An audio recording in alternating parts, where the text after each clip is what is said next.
আরবের খেজুর গাছ, যাকে আরবি ভাষায় নখল বলা হয়, মধ্যপ্রাচ্যের একটি অত্যন্ত গুরুত্বপূর্ণ বৃক্ষ। এ গাছগুলোর বৈজ্ঞানিক নাম হল ফেনেক্স টেট্রাফোরা। খেজুর গাছের উৎপত্তি মধ্যপ্রাচ্যে। প্রায় ৬,০০০ বছর আগে থেকে এর চাষাবাদ শুরু হয়। আরব সংস্কৃতিতে খেজুর গাছের একটি বিশেষ স্থান রয়েছে।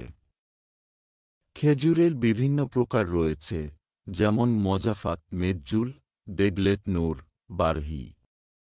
প্রতিটি প্রকারের খেজুরের স্বাদ, আকার এবং পুষ্টিগুণ ভিন্ন। খেজুর অত্যন্ত পুষ্টিকর ফল।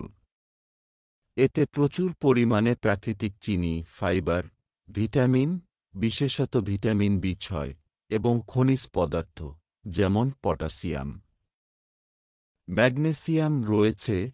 ইসলামী সংস্কৃতিতে খেজুর একটি পবিত্র ফল। রমজান মাসে মুসলমানরা সাধারণত খেজুর দিয়ে ইফতার শুরু করেন। খেজুর গাছ মূলত শুষ্ক ও উষ্ণ অঞ্চলে ভালোভাবে জন্মায়। এটি বালুকাময় মাটিতে ভালো বৃদ্ধি পায় এবং প্রচুর সূর্যালোক ও পানি প্রয়োজন।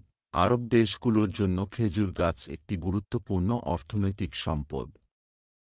খেজুর রপ্তানি করে অনেক দেশ বৈদেশিক মুদ্রা অর্জন করে। খেজুর গাছ আরবের অর্থনীতি, সংস্কৃতি ও খাদ্যাভ্যাসে একটি অত্যন্ত গুরুত্বপূর্ণ ভূমিকা পালন করে।